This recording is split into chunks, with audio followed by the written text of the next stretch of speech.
السلام علیکم ورحمۃ اللہ وبرکاتہ۔ خلافت آف اسلام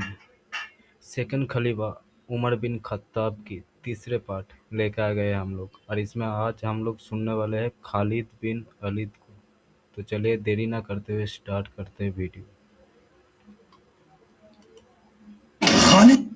بن ولید اسلام کی تاریخ کے سب سے بڑے جنرل جنہوں نے اسلام کو عرب سے نکال کر رومن اور پرشین امپائر جیسی سپر پاورز کو ہرایا۔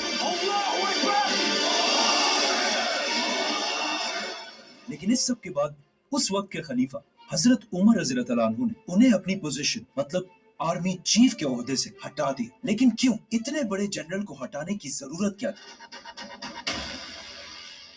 خالد بن ولید اب تک دنیا کے سارے جنرلز وہ واحد جنرل ہیں جنہوں نے اپنی پوری زندگی میں کوئی بھی جنگ نہیں ہاری۔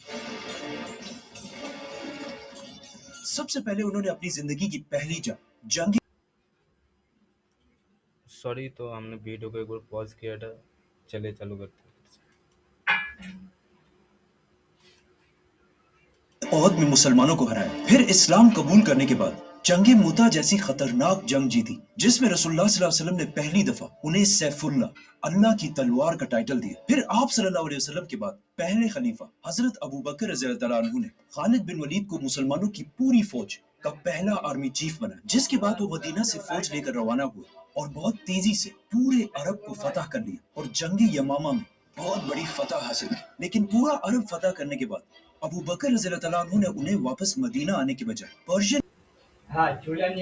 پورا عرب فتح کرنے کے بعد ابو بکر رضی اللہ عنہ نے انہیں واپس مدینہ آنے کے بجائے پرشین امپائر کی طرف جانے کا حکم دیا۔ پرشین امپائر پہنچنے کے بعد خالد بن ولید نے اگین بہت ہی تیزی سے پرشین امپائر کے یہ سارے علاقے فتح کر لیے، لیکن ایٹ دا سیم ٹائم ابو بکر رضی اللہ عنہ نے ایک دوسری فوج رومن امپائر کی طرف بھی روانہ کی، لیکن یہ فوج بہت بڑی ہونے کے باوجود بھی اس طرح کی کامیابی حاصل نہ کر سکی۔ اسی لیے رومن امپائر کے حالات کنٹرول کرنے کے لیے حضرت ابو بکر رضی اللہ عنہ نے خالد بن ولید کی طرف آرڈرز بھیجے کہ وہ پرشین امپائر کو چھوڑ کر رومن امپائر کی طرف جائے۔ پھر جب خالد بن ولید رومن امپائر کی طرف گئے تو اگین وہاں ہر جنگ جیتنے لگے اور آخر رومن امپائر کی بہت ہی امپورٹنٹ سٹی ڈمیسکس کو فتح کر کے یہ سارا علاقہ فتح کر لیا۔ لیکن اب جب خالد بن ولید رومن امپائر کی طرف چلے گئے تھے تو پرشین امپائر میں مسلمان دوبارہ ہارنے لگے۔ تو جب پوری دنیا کے لوگوں نے یہ دیکھا کہ جہاں خالد بن ولید جاتے ہیں وہاں مسلمان جیتتے ہیں اور جہاں پر وہ نہیں ہوتے وہاں مسلمان ہار جاتے ہیں، جس کے بعد خالد بن ولید ایک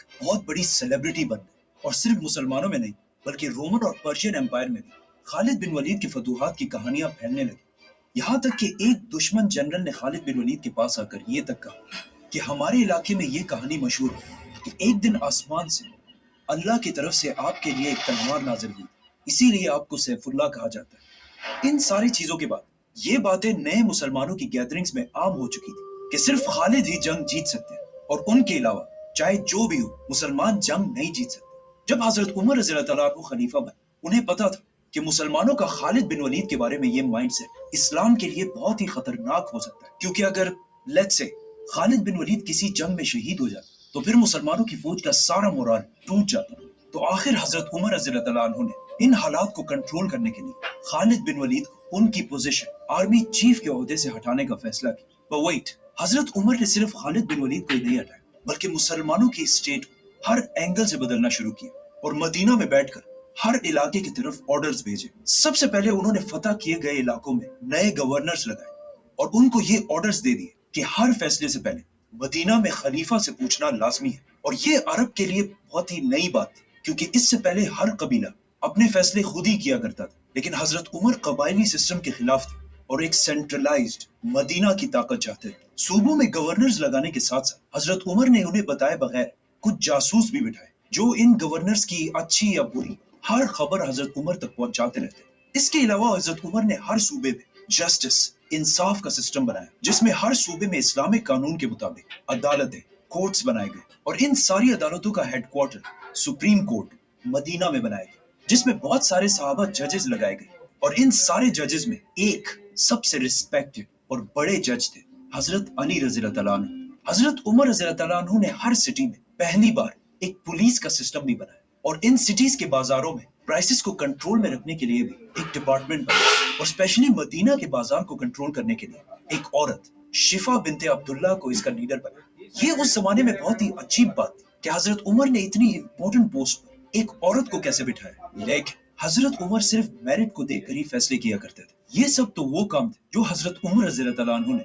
सिविल एडमिनिस्ट्रेशन में किए थे, लेकिन इस सब के अलावा उन्होंने मुसलमानों की आर्मी को भी चेंज करना शुरू किया। मतलब इससे पहले हजरत अबू बकर रज़ी अल्लाह तआला अन्हु के दौर में मुसलमानों की आर्मी और जनरल्स सारे फैसले खुद ही किया करती थी, और हजरत अबू बकर रज़ी अल्लाह तआला अन्हु ने ये करने की उन्हें इजाजत भी दी थी, क्योंकि उस जमाने में ना फोन्स थे और ना इंटरनेट। तो अगर हर डिसीजन से पहले मदीना से पूछा जाता तो इससे मुसलमानों की फौज की स्पीड बहुत ही स्लो हो जाती। लेकिन हजरत उमर को मुसलमानों की फौज की स्पीड से ज्यादा इस्लाम की फिक्र थी, क्योंकि अगर देखा जाए तो मुसलमानों की इस एम्पायर से भी बहुत बड़ी एम्पायर चंगेज खान ने बनाई थी, लेकिन वो एम्पायर सिर्फ 100 सालों में बिल्कुल खत्म हो गई। लेकिन हजरत उमर रज़ी अल्लाह तआला अन्हु चाहते थे कि इस्लाम इस एम्पायर के बाद भी आने वाले हजारों साल तक दुनिया में कायम रहे। तो उन्होंने अपने आर्मी चीफ खालिद बिन वलीद की तरफ एक लेटर भेजा और उन्हें इस एम्पायर के नए रूल समझाए कि हर डिसीजन से पहले मदीना में खलीफा से पूछना लाजमी है। इसके अलावा हजरत उमर ने मुसलमानों की फौज के अंदर कुछ स्पाइस जासूस भी बिठाए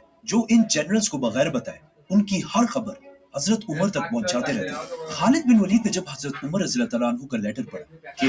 हर डिसीजन से पहले मदीना में खलीफा से पूछना पड़ेगा, तो उन्होंने ये हुक्म मानने से इनकार कर दिया। इसलिए नहीं कि वो अपने आप को बहुत बड़ा समझते, बल्कि इसलिए क्योंकि ऐसा करने से स्लो हो जाते, और स्लो स्पीड के साथ आगे बढ़ना खालिद बिन वलीद का स्टाइल नहीं था। हजरत उमर ने दोबारा खालिद बिन वलीद की तरफ एक दूसरा लेटर भेजा कि तुम सिर्फ इसी शर्त पर मुसलमानों के आर्मी चीफ रहोगे अगर इन ऑर्डर्स को मान लो। लेकिन अगेन खालिद बिन वलीद ने ऐसा करने से इनकार कर दिया और कहा कि जब पहले खलीफा अबू बकर मुझसे नहीं पूछते थे तो आप मुझसे क्यों पूछ रहे हैं। नाउ इब्ने हाजर अल अस्कलानी की किताब और कुछ बाकी किताबों में एक बहुत ही इंटरेस्टिंग वाकया लिखा है कि एक दिन खालिद बिन वलीद एक महफिल में बैठे हुए थे जहां एक शायर ने कुछ बहुत ही जबरदस्त अशार पढ़े। तो खालिद बिन वलीद ने खुश होकर उसे उस जमाने की करेंसी के मुताबिक 10,000 कॉइन्स दी। लेकिन जब खालिद बिन वलीद ने ऐसा किया उसी वक्त वहां पे वो स्पाई भी बैठा हुआ था, और ये खालिद बिन वलीद ने छुप के नहीं किया बल्कि सबके सामने किया। इसीलिए वहां पर बैठे हजरत उमर के स्पाई ने ये सब देख ली और सीधा इस सब की रिपोर्टिंग हजरत उमर रज़ी अल्लाह अन्हु को की। खालिद बिन वलीद की इस हरकत पर हजरत उमर बहुत ही नाराज हुए और सीधा एक लेटर मुसलमानों के दूसरे जनरल अबू उबैदा इब्ने जर्राह की तरफ भेजा, जिसमें उन्होंने लिखा कि अगर खालिद बिन वलीद ने ये पैसे उस शायर को अपनी जेब से दिए तो ये उसने फजूल खर्ची की, और अगर ये पैसे उसने मुसलमानों के बैतुल माल से दिए तो ये उसने खयानत की। इन एनी केस खालिद बिन वलीद को उनकी पोजीशन आर्मी चीफ के ओहदे से हटाना जायज है, और आगे लिखा कि आज से तुम अबू उबैदा इब्ने जर्राह मुसलमानों की फौज के आर्मी चीफ हो। लेकिन हजरत उमर ने खालिद बिन वलीद को मुसलमानों की फौज से हटाया नहीं बल्कि एक रैंक नीचे कर दिया, और इसके बाद भी वो फौज के बहुत बड़े जनरल थे, मतलब फौज के सेकंड इन कमांड। जब अबू उबैदा रज़ी अल्लाह तआला अन्हु ने खालिद बिन वलीद को हजरत उमर का ये लेटर दिखाया तो चाहिए तो ये था कि खालिद बिन वलीद को बहुत ही सख्त गुस्सा आता कि उनकी सारी मेहनत, मतलब पहले अरब फतह करना, उसके बाद पर्शियन एम्पायर फतह करना और फिर रोमन एम्पायर फतह करने के बाद उनको ये सिला दिया जा रहा है। लेकिन ये लेटर पढ़ने के बाद खालिद बिन वलीद ने अबू उबैदा से कहा, समिअना व अताअना, हमने सुना और हमने इताअत की। और बगैर किसी गुस्से या नाराजगी दिखाने के उन्होंने अबू उबैदा से कहा कि आज से मैं आपका यानी आर्मी चीफ अबू उबैदा इब्ने जर्राह का राइट हैंड बनकर रहूंगा। इसे आज हम बहुत ही एक नॉर्मल बात समझते हैं क्योंकि वो सहाबी थे, ऑफ कोर्स उन्होंने ऐसा ही करना था। लेकिन अगर हम दुनिया के सारे बड़े जनरल्स की हिस्ट्री उठाकर देखें तो ऐसा तारीख में कभी भी नहीं हुआ। हिस्ट्री में जब भी किसी लीडर ने अपने इतने ताकतवर जनरल को हटाने की कोशिश की तो उस जनरल ने हमेशा बगावत की या बगावत करने की कोशिश की। फॉर एग्जाम्पल इससे पहले पर्शियन बादशाह खुसरो ने जब अपने जनरल को हटाया तो रुस्तम ने उसी के खिलाफ ही बगावत कर दी, और रोमन एम्पायर के जनरल पॉम्पी ने भी बगावत की। और इवन आज मॉडर्न दौर में भी जब पाकिस्तान के प्राइम मिनिस्टर नवाज शरीफ ने अपने पावरफुल आर्मी चीफ मुशर्रफ को हटाने की कोशिश की तो मुशर्रफ ने उल्टा उसे ही हटाकर पूरे मुल्क पर कब्जा कर लिया। इन सारे जनरल्स की खालिद बिन वलीद के सामने कोई औकात नहीं, क्योंकि खालिद बिन वलीद को आज तक दुनिया के सबसे बड़े जनरल्स में से एक माना जाता है। लेकिन जब हजरत उमर ने उन्हें अपनी पोजीशन आर्मी चीफ के ओहदे से हटाया तो उन्होंने बहुत ही पावरफुल होने के बावजूद कुछ नहीं किया और अपने लीडर खलीफा के ऑर्डर्स मान लिए। इस वक्त मुसलमान बहुत ही सख्त सिचुएशन में थे, एक तरफ रोमन और दूसरी तरफ पर्शियंस, और अगर खालिद बिन वलीद भी बगावत कर देते तो मुसलमानों की एम्पायर हमेशा के लिए खत्म होने का खतरा था। नाउ इस मसले पर जितनी मैंने रिसर्च की उसमें मैंने देखा कि इस वाकये में हजरत उमर और खालिद के अलावा एक थर्ड भी बहुत ही इंपॉर्टेंट किरदार है। मतलब एक तो हजरत उमर थे जिन्होंने बगैर किसी की परवाह किए मदीना की रियासत को स्ट्रॉन्ग करने के लिए इतना बड़ा फैसला लिया। दूसरा खालिद बिन वलीद जिन्होंने इतना पावरफुल जनरल होने के बावजूद कोई ऐसा स्टेप नहीं उठाया जिससे मुसलमानों की एम्पायर को नुकसान पहुंचे। और तीसरा इस एम्पायर की आवाम पब्लिक आर्मी चीफ के ओहदे से हटाए जाने के बाद एक दिन खालिद बिन वलीद मुसलमानों के एक ग्रुप से खिताब कर रहे थे जिसमें उन्होंने मुसलमानों के सामने खड़े होकर फरमाया कि मुझे शाम सीरिया फतह करने के लिए भेजा गया और जब मैंने पूरा शाम फतह कर लिया तो उमर ने मुझे अपनी पोजीशन से हटा दिया। अब जैसे ही उन्होंने ये बात कही तो मुसलमानों के क्राउड से एक आम सा सोल्जर खड़ा हुआ और उसने कहा कि ए हमारे सरदार ऐसी बातें मत कर क्योंकि इन बातों से फितना पैदा हो सकता है। मतलब उस जमाने में मुसलमानों की इस एम्पायर की आम पब्लिक में भी इतना शऊर था कि वो ये बात बहुत ही अच्छी तरह जानते थे कि चाहे जो भी हो जाए लीडर लीडर होता है और जनरल सिर्फ एक जनरल। खालिद बिन वलीद को हटाने से सिर्फ उन्हें ही नहीं बल्कि पूरे इस्लामिक एम्पायर एक कंफ्यूजन फैल गई कि आखिर क्यों हजरत उमर ने इतने सख्त टाइम पर खालिद बिन वलीद को हटा दिया, जिससे आहिस्ता आहिस्ता लोगों में बहुत सारी गलत फहमियां फैलने लगी और लोग अजीब अजीब बातें करने लगे। फॉर एग्जाम्पल कुछ लोगों ने कहा कि हो सकता है खालिद बिन वलीद और हजरत उमर के दरमियान पुरानी कोई पर्सनल लड़ाई है इसीलिए हजरत उमर ने उसे हटा दिया। और कुछ और लोगों ने यह तक कहा कि हो सकता है खालिद बिन वलीद ने कोई करप्शन की। लेकिन अगेन हजरत उमर का जासूसों का नेटवर्क स्पाइस का नेटवर्क इतना स्ट्रांग था कि उन्हें अवाम के इस कंफ्यूजन का पहले ही पता चल गया। तो हजरत उमर ने मुसलमानों को मदीना के मस्जिद नबी में जमा होने का हुक्म दिया और फिर सबके सामने खड़े होकर उन्होंने क्लियरली बता दिया कि मैंने उमर बिन खत्ताब ने अपने आर्मी चीफ खालिद बिन वलीद को किसी पर्सनल दुश्मनी या करप्शन की वजह से नहीं हटाया बल्कि सिर्फ इसलिए क्योंकि खालिद बिन वलीद की जबरदस्त फतूहात की वजह से लोग अल्लाह की बजाय खालिद बिन वलीद पर ट्रस्ट करने लगे थे। और मैं सारे मुसलमानों को बल्कि सिर्फ इसलिए क्योंकि खालिद बिन वलीद की जबरदस्त फतूहात की वजह से लोग अल्लाह की बजाय खालिद बिन वलीद पर ट्रस्ट करने लगे थे। और मैं सारे मुसलमानों को यह दिखाना चाहता हूँ कि किसी भी जंग में जीत सिर्फ और सिर्फ अल्लाह की तरफ से आती है, किसी इंसान की तरफ से नहीं। और फिर यही सारी बातें उन्होंने लेटर्स में भी लिखी और फिर इन लेटर्स को हर सूबे के गवर्नर तक पहुंचा दी ताकि खालिद बिन वलीद के कैरेक्टर पर कोई मुसलमान भी उंगली ना उठा सके। और इस वाक्य के बाद उन्होंने खालिद बिन वलीद की बेवा बहन के साथ शादी भी, जिससे क्लियरली ये पता चलता है कि हजरत उमर और खालिद बिन वलीद के दरमियान इस वाक्य के बाद कोई इश्यूज नहीं थे। लोगों ने हजरत उमर रज़ी अल्लाह तआला अन्हु की बात सुनकर मान तो ली, लेकिन अब हजरत उमर के सामने बहुत बड़ा चैलेंज था कि अब उन्हें नेक्स्ट हर जंग जीतना लाजमी था। क्योंकि अगर मुसलमान खालिद बिन वलीद के जाने के बाद जंगे हारने लगे तो लोग हमेशा के लिए हजरत उमर के इस डिसीजन को गलत समझते। नाउ आप सल्लल्लाहु अलैहि वसल्लम की वफात के बाद अबू बकर रज़ी अल्लाह तआला अन्हु की खिलाफत में अरब के बहुत सारे कबीलों ने मदीना की रियासत से बगावत की, जिन्हें फिर खत्म तो कर दिया गया, बट इन जंगों में बहुत सारे लोगों को गिरफ्तार कर कैदी बनाया गया था। लेकिन जब हजरत उमर रज़ी अल्लाह तआला अन्हु खलीफा बने तो उन्होंने इन सारे कैदियों को रिहा करने का हुक्म दिया और सबके लिए एक आम माफी का ऐलान कर दिया, जिससे पूरे अरब में उनकी पॉपुलैरिटी बहुत ही ज्यादा बढ़ गई और लोग हजरत उमर की इस रहमदिली से इतना खुश हुए कि उन्होंने आकर इस्लाम कबूल कर लिया और फिर अपनी मर्जी से मुसलमानों की फौज में शामिल हो गए। इन लोगों में एक शख्स तुलैहा भी था और ये वो शख्स था जिसने इससे पहले अबू बकर रज़ी अल्लाह तआला अन्हु के दौर में पैगंबर होने का झूठा दावा भी किया था। लेकिन जब वो हजरत उमर रज़ी अल्लाह तआला अन्हु के पास आए तो हजरत उमर ने उन्हें भी माफ कर दिया और वो भी मुसलमानों की फौज में शामिल हो गए। हजरत उमर के इन सख्त और जबरदस्त डिसीजंस के बाद अरब के लोग उनसे इतना खुश थे कि वो पुरानी सारी दुश्मनियां छोड़कर मुसलमानों के साथ शामिल हो गए। और पहली बार ऐसा भी हुआ कि क्रिश्चियंस ने भी आकर पर्शियन एम्पायर के खिलाफ मुसलमानों का साथ देने की कसम खाई। तो अब हजरत उमर ने मुसलमानों और क्रिश्चियंस को मिलाकर पर्शियन एम्पायर के खिलाफ एक नई आर्मी बनाई। इस फौज ने मुसन्ना की लीडरशिप पर्शियन एम्पायर की एक बहुत बड़ी फौज को हरा दी और at the same time Abu Ubaida इब्न जर्राह की लीडरशिप में भी मुसलमानों ने रोमन एम्पायर की एक फौज को हराकर बहुत बड़ी फतह हासिल की। और इस तरह पूरी दुनिया ने देखा कि मदीना की रियासत मुसलमान खालिद बिन वलीद के बगैर भी जंगे जीत सकते और हजरत उमर रज़ी अल्लाह तआला अन्हु का प्लान कामयाब हो गया। लेकिन अब मुसलमानों की तारीख की सबसे बड़ी जंग जंगे यरमूक और जंगे कादसिया बहुत ही करीब आ चुकी है। जंगे यरमूक मुसलमानों की तारीख की सबसे बड़ी और सबसे फेमस जंग, जिसमें एक तरफ रोमन एम्पायर अपनी फुल ताकत के साथ 2 लाख की फौज लेकर खड़ी थी और दूसरी तरफ मुसलमान खालिद बिन वलीद की लीडरशिप में सिर्फ 30,000 मुसलमानों के साथ खड़ा था। But wait, खालिद बिन वलीद को तो इस जंग से पहले ही आर्मी चीफ के ओहदे से हटा दिया गया था, तो फिर वो इस जंग के लीडर आखिर बने कैसे? इस जंग की स्टोरी, जंगे यरमूक की स्टोरी बहुत ही इंटरेस्टिंग होने वाली है। मुसलमानों ने पहले खलीफा अबू बकर रज़ियल्लाहु तआला अन्हु के दौर में उस वक्त की सुपर पावर्स रोमन और पर्शियन एम्पायर से हटा ले लिया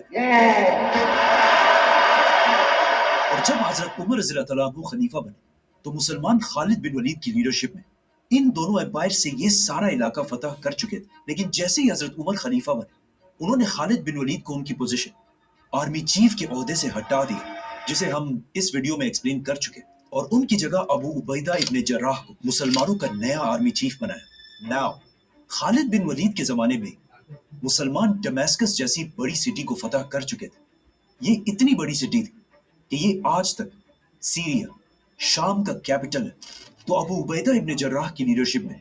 मुसलमान इस सिटी से भी आगे बढ़े और रोमन एम्पायर की एक दूसरी बहुत ही इंपॉर्टेंट सिटी तक पहुंचे, एमेसा, जिसे आज होम्स कहा जाता है। एमेसा कोई आम सिटी नहीं थी, इसकी लंबी लंबी दीवारें थी और इन दीवारों के सामने एक बहुत बड़ी नहर बनाई गई ताकि कोई इस सिटी के दीवारों तक ना पहुंच सके। अबू उबैदा की लीडरशिप में मुसलमानों ने इस सिटी को चारों तरफ से घेर लिया, लेकिन अब मसला ये था कि जब मुसलमान इस सिटी तक पहुंचे तो ये दिसंबर की सख्त सर्दी का मौसम था और यहाँ बहुत ज्यादा बर्फबारी हो रही, और मुसलमान तो सारे अरब के गर्म डेजर्ट से आए, तो वो इस सर्दी को बर्दाश्त नहीं कर सकते। काफी अरसा गुजरने के बाद मुसलमान इस सिटी को फतह नहीं कर सके और आखिर एक दिन मुसलमानों ने फैसला किया कि अब हम और थक गए, तो वो इस सिटी को छोड़कर वापस जाने लगे। ये तारीख में पहली दफा था कि मुसलमान किसी जंग को छोड़कर वापस जा रहे थे। ये देखकर अमेसा का जनरल और अवाम बहुत खुश हुई और कहने लगे कि हमें पता था ये अरब इस सर्दी को बर्दाश्त नहीं कर पाएंगे। तो इस सिटी के जनरल ने अपनी फौज को मुसलमानों पर हमले का हुक्म दिया ताकि मुसलमानों को यहाँ से जल्दी भगा सके, जिसकी वजह से उसकी फौज किले से बाहर निकल आई और मुसलमानों का पीछा करने लगी। जैसे ये फौज अपने किले के तोपों और तीरों की रेंज से बाहर निकली तो मुसलमानों की फौज अचानक रुक गई और इन पर हमला कर दिया, और एट द सेम टाइम मुसलमानों की इन दो फौजों ने भी आकर इस फौज पर हमला कर दिया और इस तरह ये सारी फौज खत्म हो गई और इनका जनरल मारा गया। मुसलमानों की आर्मी की इस जबरदस्त प्लानिंग को देखकर यही लगता है कि जरूर ये खालिद बिन वलीद का ही मशवरा हो। अबू उबैदा मुसलमानों की फौज लेकर वापस सिटी के पास आए। अमेसा के लोग जो अब तक बहुत खुश थे, ये देखकर उनका सारा हौसला टूट गया और उन्होंने सिटी की गेट्स खोलकर अबू उबैदा के सामने सरेंडर कर दिया। नाउ अब फाइनली टाइम आ चुका था कि मुसलमान शाम, सीरिया से निकलकर रोमन एम्पायर की कैपिटल तुर्की में कॉन्स्टेंटिनोपल, जिसे आज इस्तांबुल कहा जाता है, उसकी तरफ बढ़ते। लेकिन अचानक एक मैसेंजर मुसलमानों की कैपिटल मदीना से खलीफा उमर बिन खत्ताब का एक बहुत ही इंपॉर्टेंट लेटर लेकर फुल स्पीड मदीना से एमेसा की तरफ पहुंचा और उस मैसेंजर ने सीधा जाकर ये लेटर अबू उबैदा तक पहुंचाया। इस लेटर में बहुत ही एक अजीब बात लिखी थी। इसमें लिखा था कि बस इससे आगे मुसलमानों की फौज को बढ़ने की इजाजत नहीं है, और ये क्लियरली लिखा हुआ था कि एमेसा के बाद कोई भी दूसरा इलाका फतह नहीं करना। End of course Abu Ubaida और मुसलमानों की सारी फौज ने हजरत उमर के इन ऑर्डर्स को बगैर किसी क्वेश्चन के मान लिया। लेकिन अब हजरत उमर के इस ऑर्डर से एक बहुत बड़ा मसला ये हुआ कि मुसलमानों की फौज की स्पीड, जो इससे पहले ही खालिद बिन वलीद के हटाने से बहुत ही स्लो हो चुकी थी, अब ऑलमोस्ट खत्म हो गई, और इतनी स्लो हुई कि इस मैप को देखें। हजरत अबू बकर रज़ियल्लाहु तआला अन्हु ने इससे पहले अपनी सिर्फ 2 साल की खिलाफत मदीना से दमिश्क तक ये इतना बड़ा इलाका फतह किया था। लेकिन अब हजरत उमर रज़ियल्लाहु तआला अन्हु के पहले 2 सालों में मुसलमान दमिश्क से सिर्फ इतना ही आगे जा पाए। लेकिन अब क्वेश्चन ये था कि हजरत उमर आखिर क्यों मुसलमानों को आगे बढ़ने से रोक रहे थे, क्योंकि हजरत उमर रज़ियल्लाहु तआला अन्हु को लीडरशिप की ट्रेनिंग खुद रसूलुल्लाह सल्लल्लाहु अलैहि वसल्लम ने दी थी, और आप सल्लल्लाहु अलैहि वसल्लम को भी एक जमाने में मक्का वालों ने ऑफर दी थी, और वो ऑफर ये थी कि हम आपको मक्का का बादशाह बना देंगे अगर आप अपने खुदा के साथ साथ हमारे खुदाओं को भी सही कहें। लेकिन आप सल्लल्लाहु अलैहि वसल्लम ने ये आसानी का रास्ता अपनाने के बजाय इस ऑफर को ठुकरा दिया और कई साल तक मक्का वालों के जुल्मों को बर्दाश्त करते रहे। इसी तरह हजरत उमर रज़ियल्लाहु तआला अन्हु को भी पता था कि मुसलमानों के इन हर तरफ हमलों से मुसलमानों की ये एम्पायर तो बहुत फैल जाएगी और वो खुद बहुत बड़े बादशाह तो बन जाएंगे, लेकिन इससे इस्लाम को कोई फायदा नहीं होगा। क्योंकि अगर आज देखा जाए तो पूरी दुनिया में ऑलमोस्ट 2 बिलियन मुसलमान, लेकिन 2 बिलियन होने के बाद भी मुसलमानों की आज कोई हैसियत नहीं। तो हजरत उमर रज़ी अल्लाह तआला अन्हु चाहते थे कि चाहे मुसलमान नंबर्स में कम भी हो, लेकिन सच्चे मुसलमान, मतलब हजरत उमर रज़ी अल्लाह तआला अन्हु को अपनी हुकूमत से ज्यादा इस्लाम की फिक्र थी। तो उन्होंने दोबारा हजरत अबू उबैदा की तरफ एक लेटर भेजा, जिसका मफहूम ये था कि अब तुम सिर्फ एक आर्मी चीफ नहीं, बल्कि पूरे शाम के गवर्नर और पहले इस्लामिक लीडर। तो अब सिर्फ जंगों से ज्यादा लोगों को इस्लाम सिखा, और यहीं से पहली बार अरब से बाहर लोग इस्लाम के सिस्टम को जानने लगे। आर्मी चीफ नहीं, बल्कि पूरे शाम के गवर्नर और पहले इस्लामिक लीडर। तो अब सिर्फ जंगों से ज्यादा लोगों को इस्लाम सिखा, और यहीं से पहली बार अरब से बाहर लोग इस्लाम के सिस्टम को जानने लगे। इससे पहले हजरत अबू बकर रज़ी अल्लाह तआला अन्हु के दौर में मुसलमान इतनी टेंस सिचुएशन में थे कि उन्हें इन नए इलाकों में इस्लामिक निजाम कायम करने का टाइम नहीं मिला। तो अब हजरत उमर रज़ी अल्लाह तआला अन्हु ने पहली बार दुनिया के सामने एक नया सिस्टम रखा, खिलाफत का सिस्टम। और हजरत उमर रज़ी अल्लाह तआला अन्हु ने बहुत सोच समझ के हजरत अबू उबैदा को इस काम के लिए चूज किया, क्योंकि अबू उबैदा इब्न जर्राह रज़ी अल्लाह तआला अन्हु इस्लाम के पहले 10 मुसलमानों में से थे, और इस्लाम लाने के बाद वो रसूलुल्लाह सल्लल्लाहु अलैहि वसल्लम के हर डिसीजन में उनके साथ शामिल थे, और इस्लाम के साथ इतने लॉयल थे कि जब जंग बदर में मुसलमान और काफिर एक दूसरे के सामने हुए तो अबू उबैदा के वालिद दुश्मनों की फौज में थे, और फिर जब जंग शुरू हुई तो अबू उबैदा के वालिद उन्हीं के हाथों से मारे गए, जिसके बाद इनकी इस्लाम के साथ कमिटमेंट पर किसी को कोई शक नहीं। इसीलिए हजरत उमर रज़ी अल्लाह तआला अन्हु ने खालिद बिन वलीद को हटाकर इन्हें मुसलमानों का नया लीडर बनाया, क्योंकि अब जंग से ज्यादा एक ऐसे लीडर की जरूरत थी जो लोगों को इस्लाम का असल मकसद सिखा सके। तो हजरत अबू उबैदा रज़ी अल्लाह तआला अन्हु ने पूरे शाम को छोटे हिस्सों में डिवाइड करके यहाँ के नए गवर्नर्स लगाए, और खुद सबसे फ्रंट वाली सिटी एमेसा में अपना नया हेडक्वार्टर बनाया, ताकि अगर मुसलमानों को कोई भी खतरा हो तो सबसे पहले इनको पता चले। और अपने राइट हैंड खालिद बिन वलीद को शाम के असल कैपिटल दमश्क का गवर्नर बनाया, और आमिर इब्न आस को उर्दन जॉर्डन का गवर्नर लगाया, और इन इलाकों में बिल्कुल इस्लाम के सिस्टम के मुताबिक ज़कात और जिज़िये का सिस्टम राइज किया, इस्लामिक कोर्ट्स और अदालतें भी बनाई, और इवन एक पुलिस का सिस्टम भी बनाया, और सबके सामने यहाँ के ताकतवर लोगों को उनकी पोजीशन से हटाकर आम लोगों की तरह उनको सजाएं दी। ये सब जब रोमन एम्पायर के अवाम ने देखा तो वो हैरान हुए कि ये लोग तो हमारी पिछली हुकूमत से बहुत बेहतर है। आखिर 1 साल से भी ज्यादा अरसा गुजर गया और मुसलमानों ने एमेसा के बाद और कोई भी सिटी फतह नहीं, बल्कि इस टाइम को यूज करके अपने इस एम्पायर को मजबूत करने की कोशिश की। लेकिन इस सारे टाइम से ऑलमोस्ट 1 साल से रोमन एम्पायर के बादशाह को भी टाइम मिला कि वो मुसलमानों के खिलाफ एक बहुत बड़ी फौज बना सके। लेकिन अब रोमन एम्पायर इतनी कमजोर हो चुकी कि मजबूरन रोमन एम्पायर के बादशाह हरकल हेराक्लियस ने एक ऐसा काम किया जो इससे पहले सोचना भी इम्पॉसिबल था। हुआ यूं कि रोमन एम्पायर के बादशाह हरकल ने पर्शियन एम्पायर के बादशाह की तरफ पहली बार दोस्ती का हाथ बढ़ाया,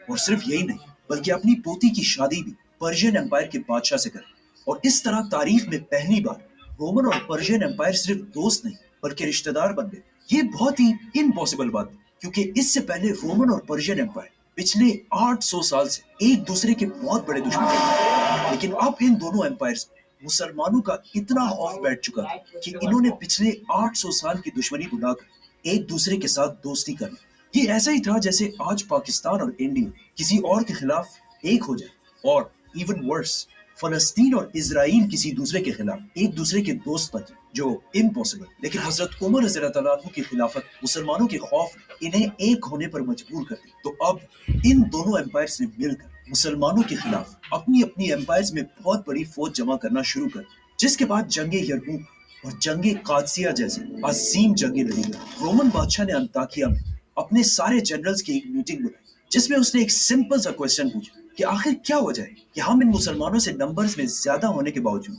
हर जंग में हार जाते हैं। जिस पर उनके सारे जनरल्स ने एक ही जवाब दिया कि मुसलमानों की फौज का जो आर्मर होता है वो हमारी फौज से बहुत ही हल्का होता है, इसीलिए उनकी स्पीड हमेशा हमसे बहुत तेज होती है, और मुसलमान हमसे कभी एक जंग में नहीं लड़ते बल्कि हमेशा छोटे छोटे ग्रुप्स में लड़ते। तो रोमन बादशाह ये सब सुनकर अपने तख्त से खड़े हुए और कहा कि अब इन सारी बातों का सिर्फ एक ही हल है, और अगर तुम मेरे जनरल्स हमेशा के लिए अरबों की गुलामी से बचना चाहते हैं तो पूरी रोमन फौज को इधर अंताकिया में जमा होने का हुक्म दिया। और साथ ही उसने अपने सारे सूबों के गवर्नर्स की तरफ लेटर्स भेजे कि जो भी नौजवान जंग करने के काबिल उसे चाहते या ना चाहते हुए रोमन एम्पायर की फौज में शामिल कर अंताकिया की तरफ भेजा जाए, जिसकी वजह से अंताकिया में रोमन एम्पायर की एक बहुत बड़ी फौज लाखों की फौज जमा होने लगी। और इनका प्लान ये था कि अब मुसलमानों की इन छोटी छोटी ट्रिक्स से निकलकर आमने सामने होकर एक बहुत बड़ी जंग लड़ी जाए। अब जब ये सब कुछ यहाँ पे हो रहा तो वहां एमेसा में मुसलमानों के जनरल अबू उबैदा इब्न जर्राह को रोमन बादशाह के हर मूव की खबर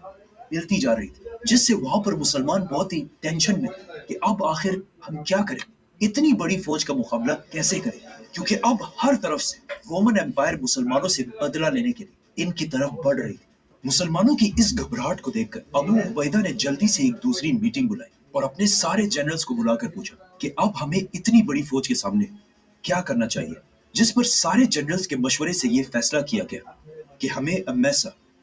जिसे आज के जमाने में होम्स कहा जाता है, इस सिटी को बगैर किसी लड़ाई के छोड़कर यहाँ से वापस दमिश्क की तरफ जाना चाहिए,